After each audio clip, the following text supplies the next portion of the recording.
Good evening, my pretties. Hello. Tomorrow's Halloween. Dun, dun, dun. Today, I forgot my tripod, so we're doing it from this angle today.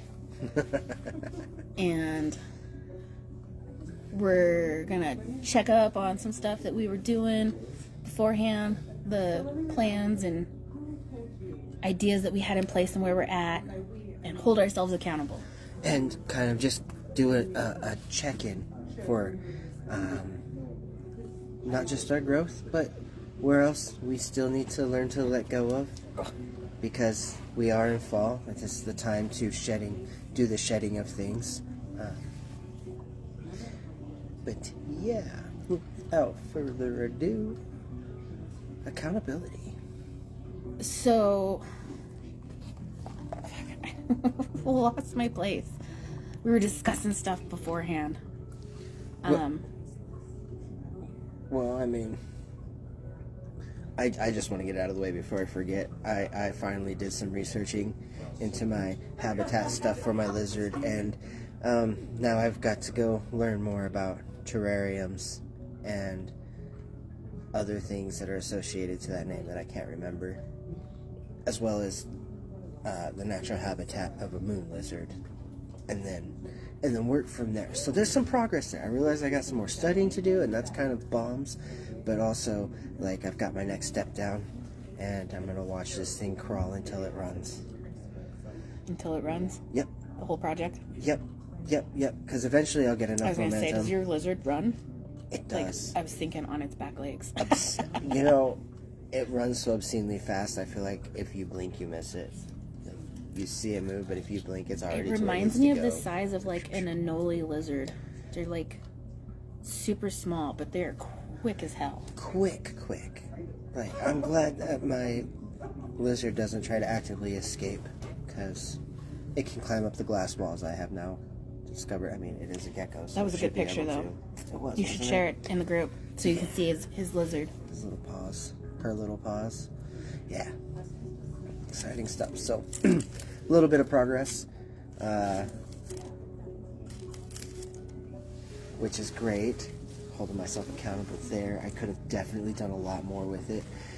I definitely could have spent more time studying. I'm not gonna lie. I gave myself like 30 to 45 minutes, and then I was like, all right, that's it. That's enough. I don't even have notebooks. I don't have papers. I gave myself a bunch of excuses and walked away. But now I just have stuff that I got to be ready for next time, so I can't have those excuses. So I have my pen, I'll have my paper.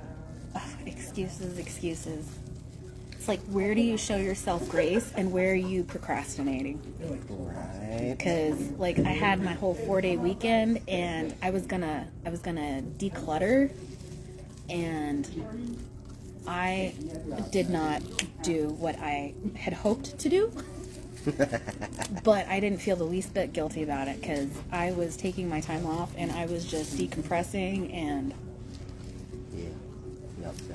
enjoying my space. And remember, guys, sometimes your decompressing will take more than one day. It'll take more than an hour or a session. Sometimes you've got to kind of yo-yo yourself down, if you will, because it's not like you can take indefinite time off, but taking an uncomfortably long amount of time to not do something is well within your rights, and as long as you're not taking advantage of it. Yeah. You know? Like, if I really think about it, decluttering during those 4 days would have given a lot of stuff for me to do with my time off, but at the same time, it's been pretty hectic and crazy. So adding that to the craziness would have just... Yeah, and I had the kids last week. So decluttering is also something that's really Monday and Tuesday off, really. And decluttering is like something that's really it's a mental struggle, right? Like, when you think of decluttering, you think of how messy everything is, and the thing about not having a spot. Looking at what I want to do it makes me exhausted before I already do it, because you're living through it twice. I'm thinking through all the things that I have to do and where I can start, and then finding a starting point is hard. We've already talked about that. Yeah. So sometimes it's one just bite at a time. But I tell myself that, like, okay, well. But are we taking it from the foot? Are we taking it from the trunk? Is it coming up from the ear? And it's always, I'm just gonna do this first, and then I'll get to it around this time. I think it's definitely not it's not a cheap route to go about it unless you're super thrifty and you can find the sales. But honestly and truly, like, new furniture really helps with the go and buy decluttering some of things. Boxes or some containers to put it in. Containers, small shelves, even something as simple as like a shoe rack or a front entryway that gives you a place to put some things. It inspires. It really does. It really does, because you just any piece of new furniture will do. It doesn't even have to be for organizing. Go get yourself a new coffee table. Watch what happens to your living room. I got a I can't remember what it was for. I think it was a birthday present, or I think it was a birthday present. I was given a brand new shoe rack for a birthday present. Hell yeah. I was like, is this one of the things where you put the present in a silly box or something? Like, no. Thanks for the shoe rack. I guess. But it did inspire me to, like, clean up that corner and switch my shoe rack around. And it brought you a little bit of happiness. Yeah. So now, like, in order to, like, jumpstart your next bit of the stuff, it's taking yourself back to how you felt at the end of that moment. Because at the end of the day, it wasn't, like, the effort of putting it together. I can get that bookshelf, man. I'm going to get that bookshelf.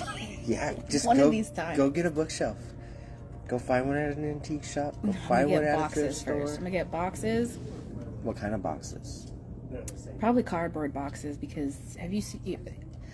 That's a lot of stuff. Okay. And I gotta move it out of the way and organize it. And, like, 2 questions: what am I keeping? What am I throwing away? Is the cardboard boxes that you're getting, is that, like, so that way you have a way to be able to, like, get rid of the stuffs? Yes. Okay. So start taking it off the shelf, because in my head, if I start taking stuff off the shelf, I'm going to clutter up this one area, and then I'm going to need to do something else, and then there's only so much room. So if I'm taking them off the shelf and organizing them at the same time. So, like, but your boxes, are they going to be donation boxes? Because honestly and truly, like... Probably. Taking boxes to put... I really do. I love books. I love books. I do not throw away books. That's fair. That is why I have so many books. So those will absolutely probably be regifted or donated, or we have this cool little book hutch down the end of the road. If I had some kid books I could throw in there. There you go. So then I feel kind of guilty, though, for having 4 days and not... Well, I did accomplish some stuff, because I got like 4 loads of laundry done. And I cleared off my kitchen table halfway so that I could cook. Well, so the beauty of this is, like, you don't regret your 4 days, right? You enjoyed the 4 days in the moment. I enjoyed the 4 days. In the moment that you were in those 4 days, yeah. Right? Moment to moment. Okay.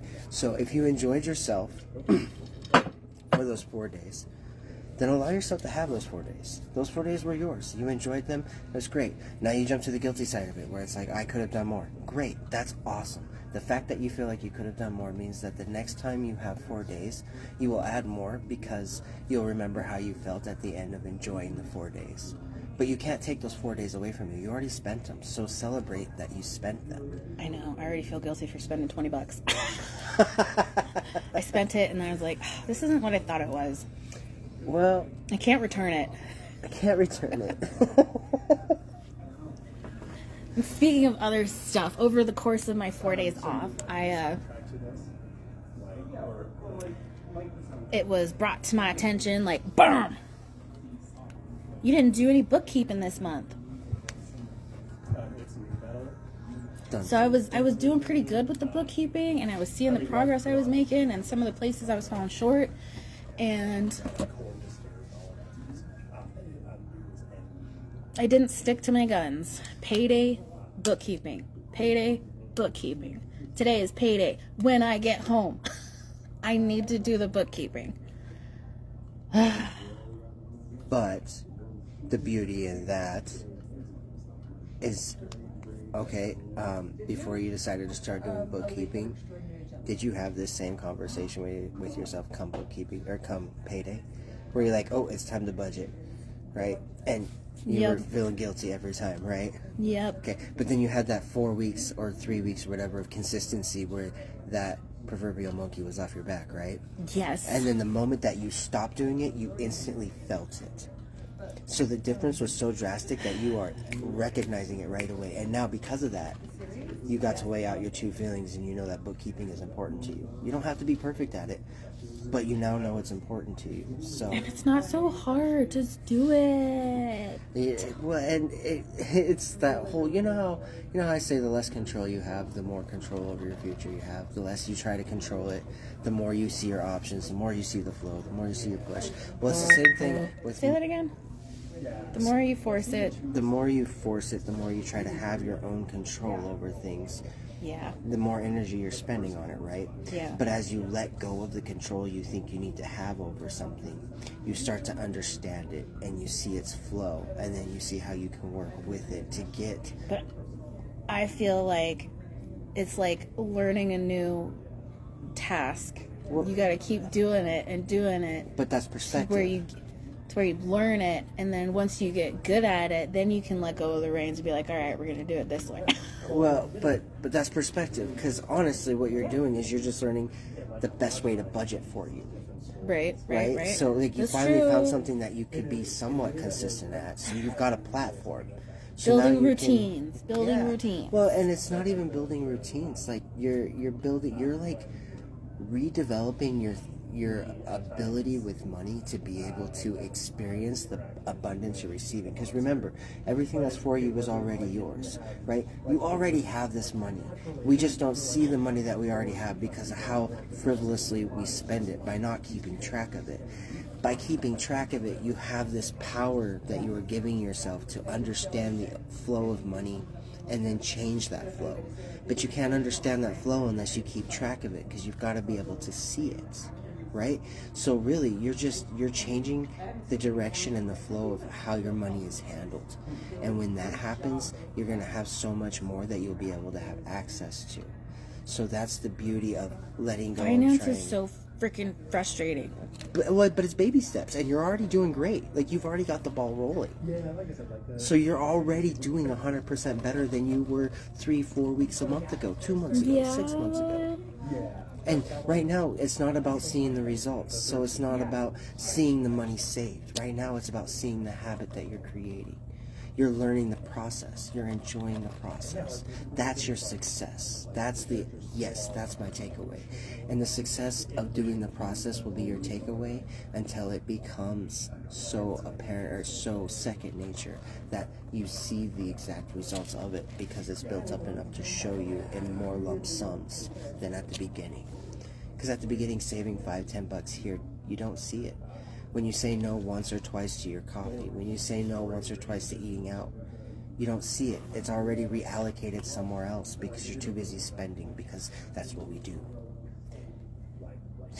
So don't be worried about how you're spending. You change what you feel you need to change, and you watch your flow. Track better. Yeah, and as you keep track, you'll see it, and you'll see where you can change it. I had a friend who needed to move into a new place, and she went back through her finances. She went back through her bank statements, okay, to see where she was spending her money. Come to find out, she was spending an extra $300 on eating out for the family, which is fine. It's understandable, like there's no judgment there. But she recognized, like, she didn't know she was spending $300 and realized it was that expensive, right?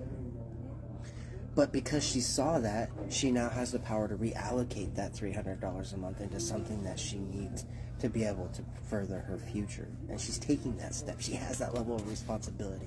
Makes me super jealous. I'll be there one day. I'm working on that real hard. But there's a real fall vibe. This whole, like, it's not, I don't want to say stagnant, but it's like, it's stasis. everything is just kind of slowing down. It's just slowing down. I agree. I like it. I think it's a time to really stop and reflect, not on what did you accomplish this year, especially not in a physical realm. Like, honestly, a lot of us are still focusing on, I don't want to say fixing ourselves as if we're overly broken, but, we're filling in the cracks. We're getting filler underneath our foundation. We're getting all of the hard edges chipped away. We're getting something that we can work with and we can build on, right? And a lot of that is spiritual and mental. There's a lot of traumas that need to be addressed. There's a lot of habits that need to be broken because they're no longer serving us. There's a lot of perspective change that needs to happen because it's the way that's going to push you all forward into doing the things you really want to do, right? So, looking at it, like, what this year has changed about the way that you are living your life? It's more like a good time to stop and take account. It's a harvest season, is it not? Yeah. So, gather all the stuff. What have you done this year? How are you feeling? Where's your life at? Where are you at right now? How are you feeling right now? How many of the desired things you wanted to do this year came through? And while you're doing that, so we did this like before we started our life, right? And we were sitting outside and we were talking. I was like, I really don't feel like I did anything this year. Anything. What did I even do this year? Like, realistically, I had a lot of fun this year. There wasn't a whole lot of hard crying, too much crying work that I could look back and say that I had to do this year.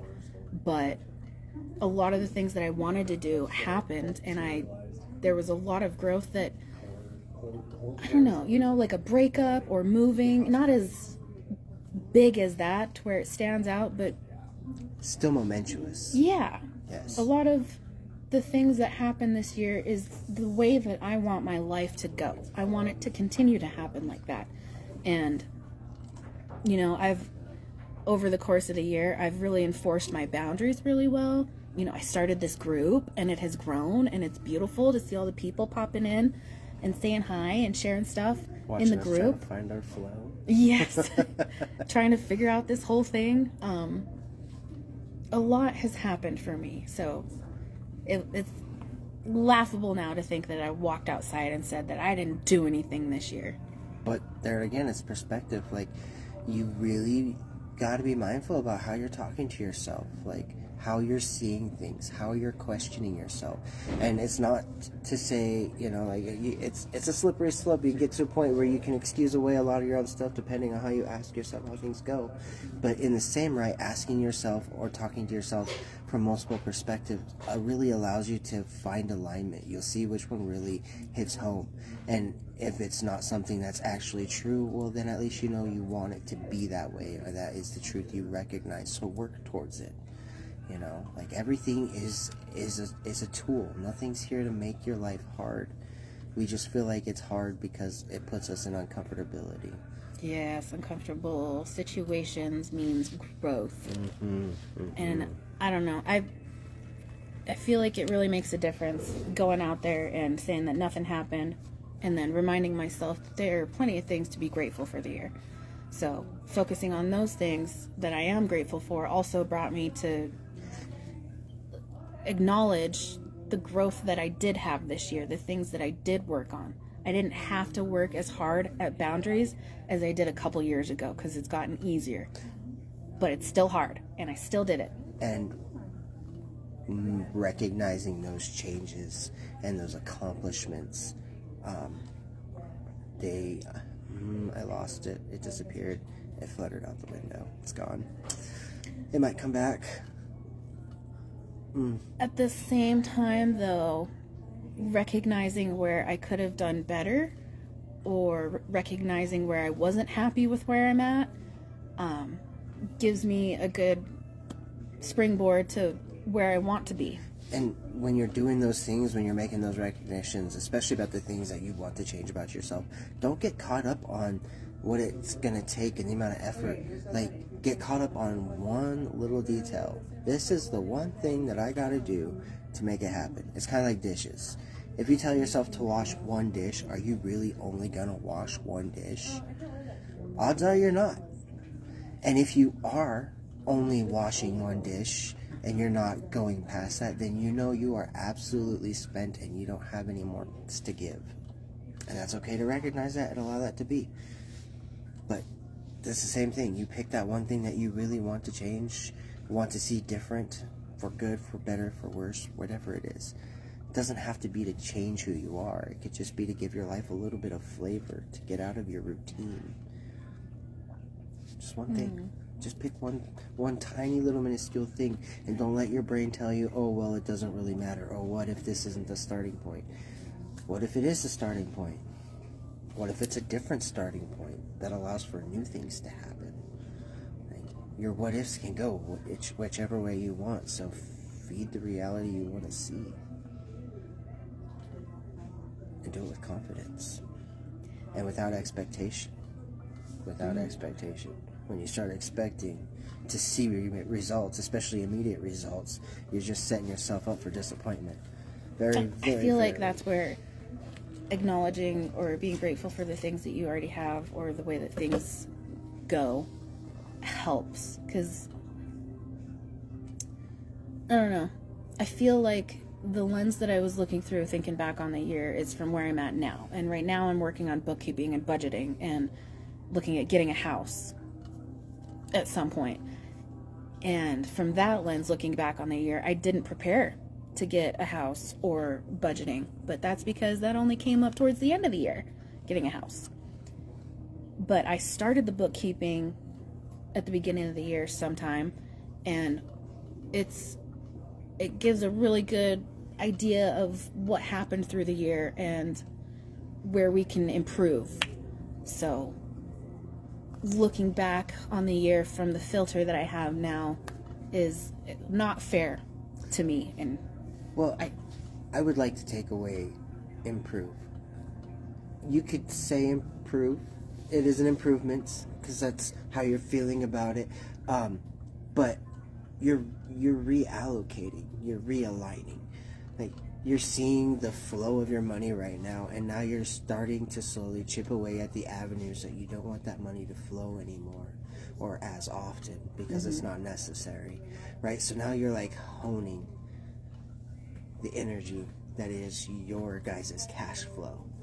And then as everything changes over, I don't know, I just feel like that energy starts to build and compress into something more concentrated, and it brings a lot more with it.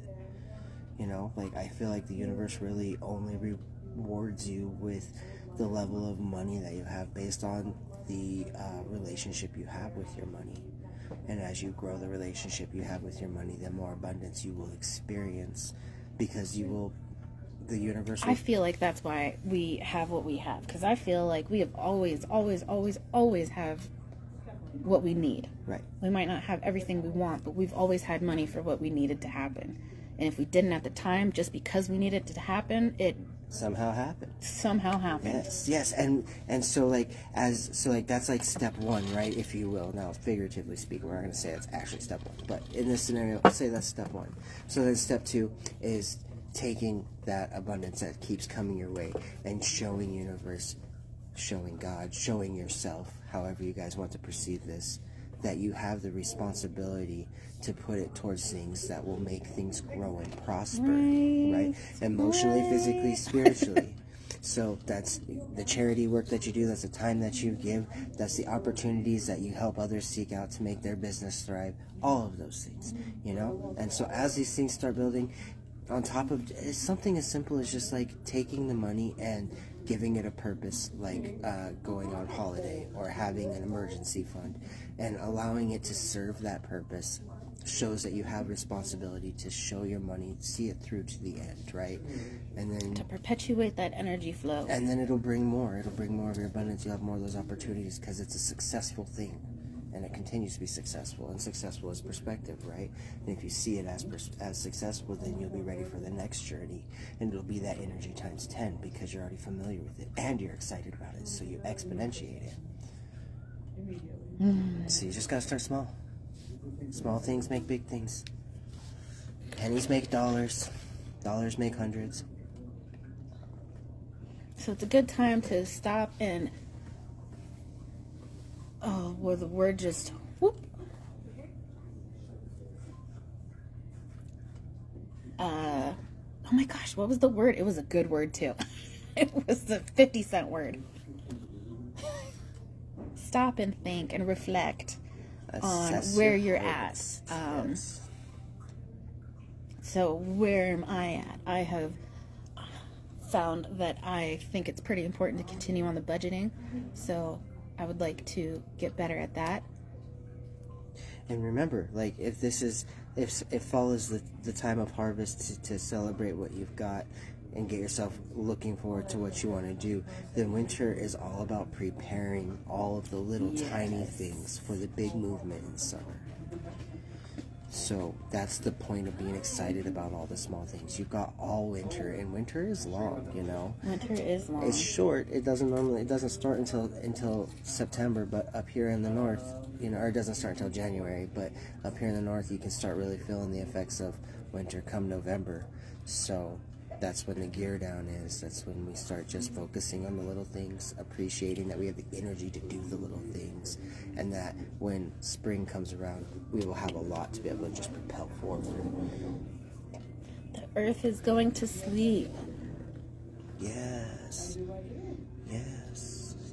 We're left to the whimsy of ourselves, peoples. We light the fires. Mother Earth is sleeping. Bonfire season.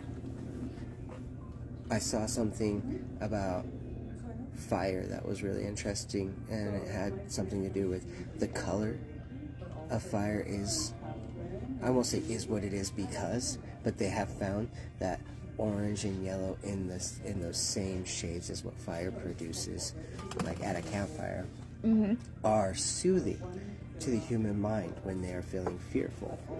So it's ironic that our first light is a soothing light to calm the fears of the unknown, right? And then the vibrational frequency, the snaps, the crackles, the pops, and the flickering that goes on is another soothing or antidepressant, if you will. It helps keep you calm and comforted and in a zone of safety, if you will. That makes sense. I mean, if you go back to caveman days, you were not safe if you didn't have a fire. If you didn't have a fire, then how are you going to start a fire? You would either have to figure out how to start a fire, or you would have to go to your neighbor in the dark and borrow theirs and hope that they would give you fire. Right? But, you know, and I mean, I guess it goes without saying that it would be comforting to us because it brings us light. But what if that light was green? What if it was like a blue-green flame? You know, what would that incite in us? How would that evolve us, evolutionarily speaking? Because if it's... I already don't like that. You know? I mean, I love green, but... And what if it didn't snap, crackle, and pop because we didn't use wood as its first fire source? I mean, I've seen, like the green fires in Disney movies, the villains are always green. Yeah. And I can picture green flames, and right. It's just... And it's not, and when you picture, irritating. I would say when you picture green flames, it's not warmth, it's not inviting, it's not comfort. You don't associate those with a green flame. So, like, Interesting bit of info. Talk about like things being all interconnected, and even the most mundane things have a very specific purpose. They did that to us from childhood, though, on purpose. That lime green, neon green is evil. Even though it's one of my favorite colors. I love green. Emerald green. Emerald green is gorgeous. This kind of green, but it doesn't look that kind of green. There we go, kind of. I like. Kind of looked turquoise in the camera. I like the forest greens and the jade greens. I like the not the bright light greens as much as the soft, like the baby greens, if you will. The softer pastel-y ones. But you went all over the place with that. Forest green is not pastel. No, I know. I like the forest green, but I also like the pastel-y colors of green. Like I like all shades of green. I don't think I've ever come across a shade of green that I don't really. Baby poop green. Nope. you can still make it look good. It just depends on what it's on. I know. I suppose, and that would almost equate to like a army green. Yep. They're a few shades off, but you know. I like green because it means life. Living things are green. I don't know why I like green. I just feel like that's always been the first color to pop up in my brain whenever anybody asks me what my favorite color is. I only like came up with it while I was thinking about it because people always ask what your favorite color is, and my go-to is always black and neon colors. Don't like pink unless it's with black.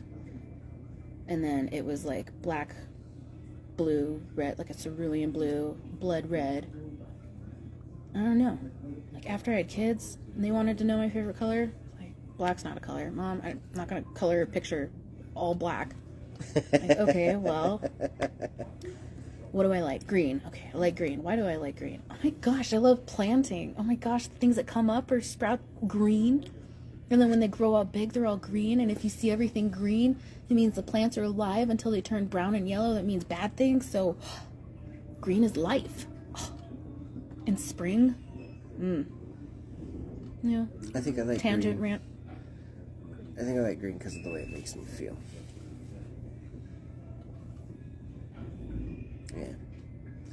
Yeah. I don't know how it makes me feel, but the feeling it gives is the most memorable out of all the colors. Can you smell them? Sometimes. I don't know, it's just a random thought. Like some people smell and taste colors. Oh my gosh. Sometimes the tastes of food are described in very weird, not food tasting relations. I feel the same way about smells. Sometimes smells can be described as not smell words. I don't know how to put it. Yeah, fair. Yeah. I've smelt candles that taste different than they smell. Yeah. Not that I tried the candle, but like you're smelling it and like, woo, that's like a lemony taste in my mouth. Yeah, I don't like it. You're not wrong. Like that's why I don't like soap candles. Soap smelling candles, I almost feel like I can taste myself biting I feel like into that might a be a bar. bit of a trauma though, because I don't know about you, but I had a bar of soap stuck in my mouth, or had my mouth washed out with soap. I don't know if it was a prank or I remember there being a couple instances I had to bite into a bar of soap, but I don't remember if they were punishment or like double dog dare you to. It's hard to remember. Maybe both. The dare sounds so much more on point though. I see Charlie doing that. There is music going on, and it is from Queen of the Damned. Hear that fiddle? Oh yes, I definitely remember this part. Or he's sitting by the fire. Yes. I haven't seen that movie in a hot minute. I love that that's happening right now. I don't know who's playing it, but I love it. Way to just pick that out of the air. that violin. Damn. And then his eyes turn yellow in the fire. And then he has to kill the lady because she saw that he was a vampire. Oh, that's And then he keeps that fiddle or violin, whatever, for the rest of his time. That's good music in that show. Have you watched any Halloween shows this month? I watched a show called Six Souls. It's really good. Really good. Can't remember who's in it right now. I don't think I've watched any scary movies lately. I watched the new Winnie the Pooh, Blood and Honey. Oh my gosh. Oh my goodness. So I don't know if you guys know the story behind the whole thing, but Disney lost its copyright, or it expired. The copyright on Winnie the Pooh expired. So it was snatched up like that, and they turned it into a dark horror movie. That's Whoever purchased the copyright for Winnie the Pooh. that's some spiteful stuff right there. There was some stuff going on over the last couple years over Disney snatching up different things like Marvel and whatnot, and amidst all the chaos, they lost the rights to Winnie the Pooh. And it was like a classic Halloween show. It reminded me of like the classic slasher movies. It was so bad, but it was so good that it wasn't scary. Because I remember hearing I don't do something, creepy. well, not similar as far as like turned into a horror show, but there was a lady who got attacked for trademark issues, and then she went and looked it up and realized same thing, that their copyright to it was expired. So she snatched it up, turned around, and sent an image of all this, and was basically like, one big F you, I don't have to change nothing on my name. Yeah. Because I own the copyrights I bet that's what happened when they made Winnie the Pooh, because it was announced that was coming real quick. And they made a second one. Oh my gosh, I couldn't even watch the second one. I can do creepy. I don't do too scary. I don't do possessions. Yes, possession, angels and demons. Dolls are out of the question. Children. Yeah. Can't do that. I have kids myself. I accidentally kicked my daughter one night when she was like 3. She was at the foot of my bed and her hair was there, and I was like, ah! That's hilarious. I used to, as a kid, in my house down on the south side, right there across the railroad tracks, like, I used to frequently fall asleep in front of my parents' bedroom in the middle of the night. It'd be like 2, 3 o'clock in the morning. Yeah, I'd come up there and I'd whisper to them. Well, I'd be freaked out. My house was freaky, man. So I'd try to wake them up, but I didn't want to wake them up because I was scared they'd get mad at me. But I'm scared, so I stand there waiting for them to notice my presence, and I fall asleep standing there. And I already have this issue. I don't know if I'm still that way, but I fall asleep with my eyes open, and they're not all the way open, but they're open enough that you can see the whites of my eyes. So imagine waking up at 3 in the morning to your kid passed out with their eyes half open, no eyeball, or... That's why I can't do creepy, scary kid movies. Yeah, it scared my parents so much. Oh my goodness. But I look back on it now, and I think other things were afoot, but that's another story for another time. My parents have told me that my father also kicked me for the same reason, because I was at the foot of his bed and the hair on my head tickled his feet, and he looked up and saw that there was something there, and he kicked me over. It's a literal knee-jerk reaction. So I don't know if that was in the back of my head, but I'm pretty sure I was in my apartment by myself with my kids, and there wasn't supposed to be anybody in my room, but there was a little head down there. I'm like, ah. And so I did too. So the family tradition definitely. I think that was the first time I had watched a scary possessed kid movie. Yeah, and I'm like, can't do that, dude. I will become too scared of my kids. I'm saying. And I don't want to be like. And my daughter, she really likes the scary shows. She gets off on getting scared. I can see it, man. She likes Goosebumps. I like the Saw movies. I can do that kind of. Yeah, the Saw movies I can make you think. Gore. I can do the gore. Those are more like horror thriller. Even something like Jason Voorhees or Michael Myers. I could do those. Yeah. Those. I mean, they're corny and it's just the possession ones that really get to me, and the ghosts and spirits. Mm-hmm. You invite that stuff in. Be mindful. That's too real to me. When you're watching that stuff on YouTube, Facebook, the horror slasher stuff, the military police background in me is like. I could get that. I'd make it. Or when I'm watching Saw, ooh, what would I do if my foot was in that chain? This is how I would. I think I could chop my foot off. Yeah, I could do it to get the key. Bro, really? My whole thought is there's got to be some way I can do this without messing my shit. But there's a timer, so you just have to Doesn't matter. He made it possible to do it in a way where you didn't have to do something. Did he though? No, he didn't. But I would make myself think that. He's like. He did no. Let me rephrase that. There is a way to make it happen without having to maim yourself.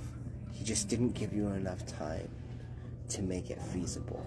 But there has to unless you had somebody on the outside actively trying to get in and save you. I'm telling you, if I was in a Saw situation, I'd really hope that I just absolutely same thing with those escape room ones. I'd want to hate the other person so much to not have to care about them. Ooh. Ooh. I don't hate anybody that much, but maybe there are a few choice people I could think of being on the other side of that wall where I wouldn't feel one bit sad about letting it happen. Well, that's a you live or die thing.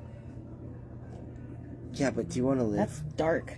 But when you the question is are you it's something you gotta live with? Can you live with that? You would never know unless you were put in that situation. Exactly. And I feel like your sense of self-preservation would just always win. It you are in it might. But you would, unless there is I would really want to have to ask that would be one of my first questions is like, can I live with the choice that I'm about to make? Because I'm going to replay this over and over until it's been rationalized, justified, or it breaks me. That's and I too already dark. know that. That's too far. Like, one way or another, that's happening. So, like, can I live with this choice? Because if I can't, I probably should just die. Otherwise, I'll just wish I could. And then I wouldn't be able to, because that's, I can't commit suicide. There's no way on God's green earth. It's well, not they're in all me. situations where you're going to die. I know. So, but that's just it. Like, do you want to die or do you want to live with your choice? Can you live with your choice? What that's, is like, the whole your point of that go-to show? Halloween movie? My go-to Halloween movie? I don't know that I have one.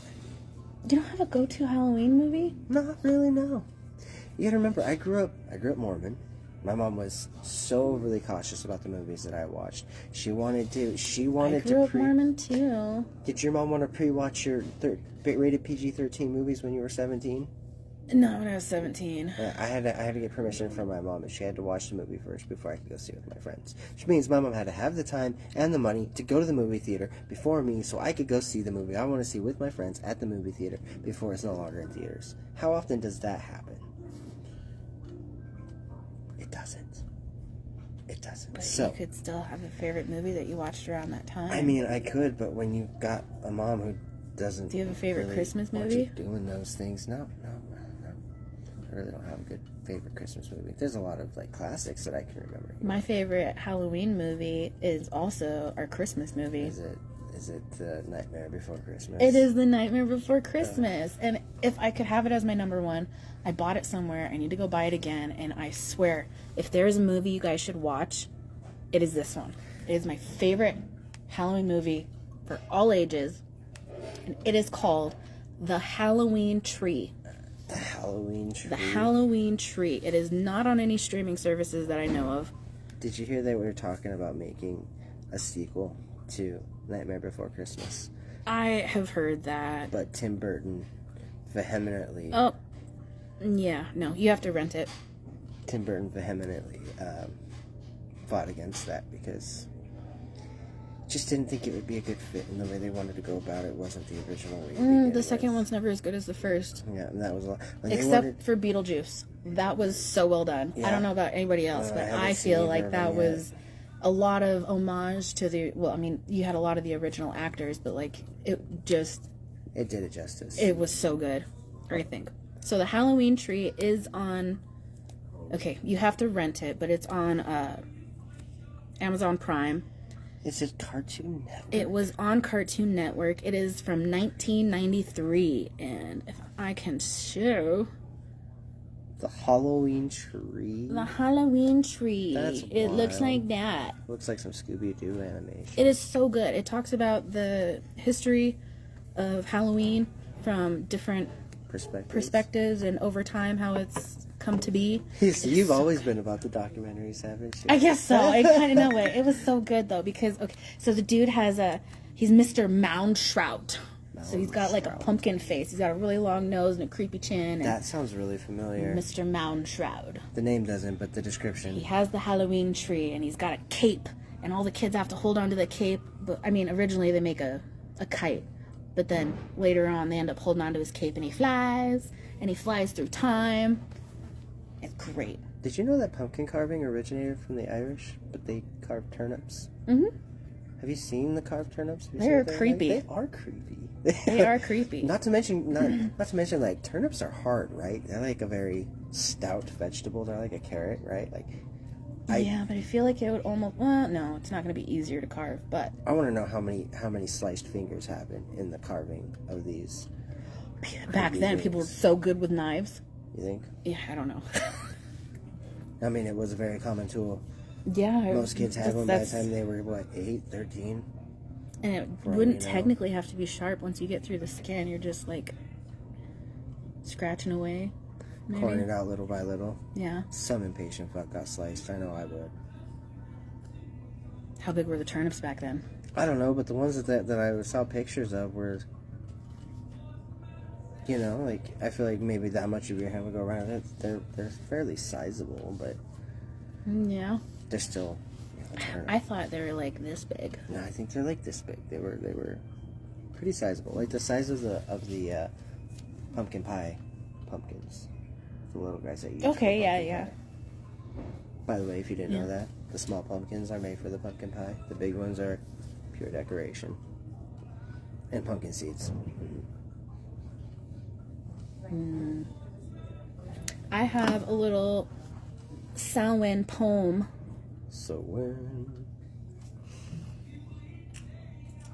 time is to it is that time, guys. Oh, dang.